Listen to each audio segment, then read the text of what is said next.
Welcome to the Compliance 911 Show, a no-nonsense podcast discussing hot topics for today's busy compliance professional. It's everything you wanted to know about regulatory compliance, but we're afraid to ask. And now, here are your hosts, Dean Stockford of M&M Consulting and Len Suzio of GeoDataVision. Good morning, Dean. It's great to speak to you today on this bright, beautiful, sunny spring day. Thank goodness winter is finally coming to an end. So what great topic did you bring to the discussion today, Dean? Hey, Len, great to see you as well. And yes, spring is in the air, so thank goodness for that. But I decided to play off from the last podcast we did on elder financial exploitation and talk about, quote, the silent epidemic, bank fraud.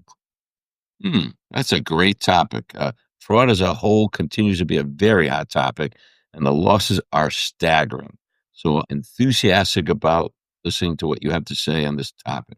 Yeah, well, I agree, with the recent spikes in scams, digital banking vulnerabilities, and AI-driven fraud, those things certainly motivated me to discuss the important topic in more detail. Okay, so maybe I should ask the difficult question right out of the gate. What is bank fraud? How do you define it, Dean? Well, that's kind of the million-dollar question, Len. And I think that is a good start. I'll provide what we call the general definition, but I think it's equally important to talk about the types of fraud we're seeing as well. That sounds good. So take it away. I'm all ears. All righty. Well, bank fraud is when a person uses illegal means to receive money or assets from a bank or a financial institution. It involves deceit with the intention to illegally or unethically gain at the expense of another.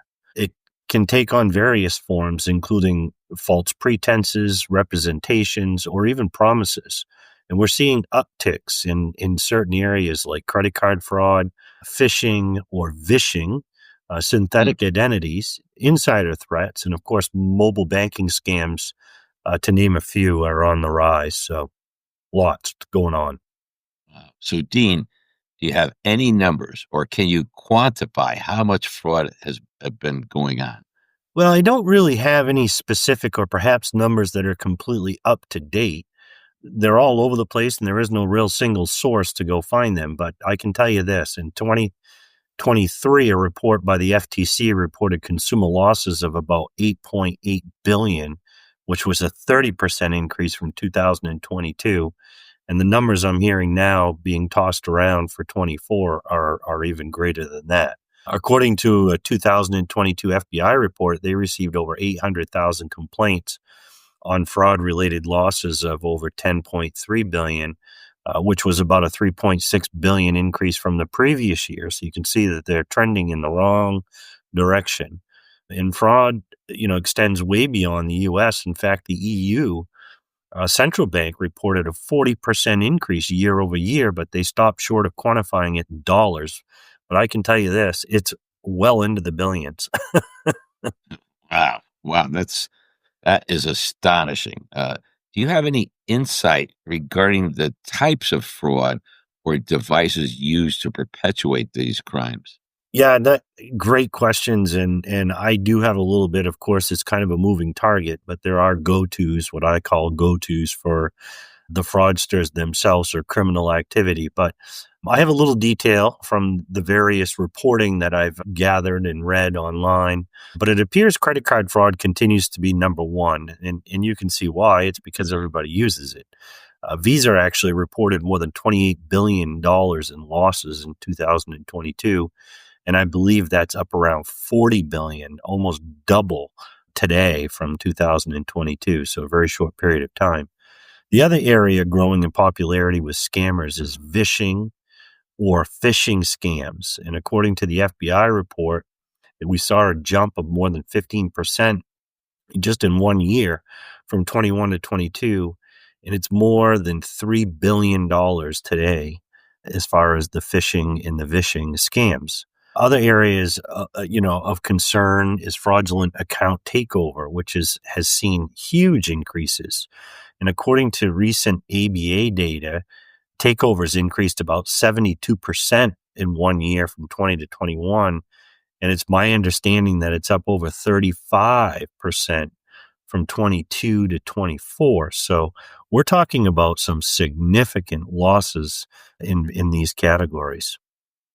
I could say those numbers are impressive, but for all the wrong reasons, of course.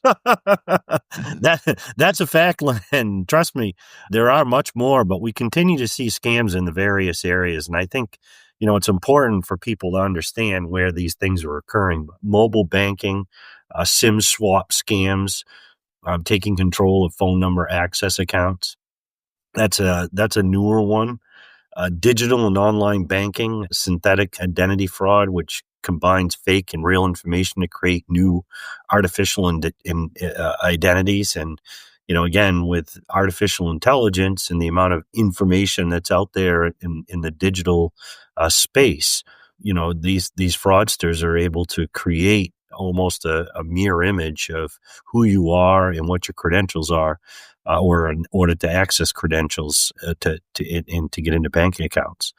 Insider threats, that's hasn't gone away, obviously, with inflationary things and people having struggling, I should say. Employees that decide that they want to manipulate various accounts or embezzle funds, or they even assist in certain cases outside actors. They're being paid by the outside actors to infiltrate certain information. And then, of course, post-pandemic fraud.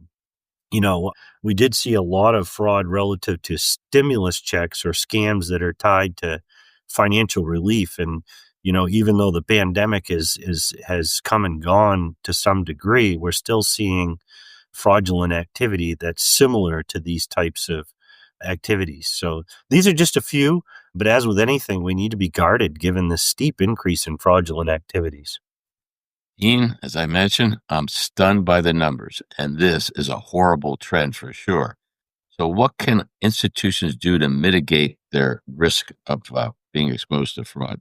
Well, I mean, it's again another great question, but institutions need to invest in controls. I mean, fraud controls specifically, things like multi-factor authentication, MFA, one-time passwords, biometric authentication, or even hardware tokens. AI and machine learning fraud detection systems to monitor transaction activity using predictive analytics and risk scoring, advanced encryption and secure protocols, end-to-end encryption, TLS and SSL or tokenization. Those are all real important levels of security and encryption that can help with the access. Behavioral analytics, login times, geolocation tracking and typing patterns. I mean, we can look at where people are, what time they're going online, how long they're staying there, where are they accessing it from.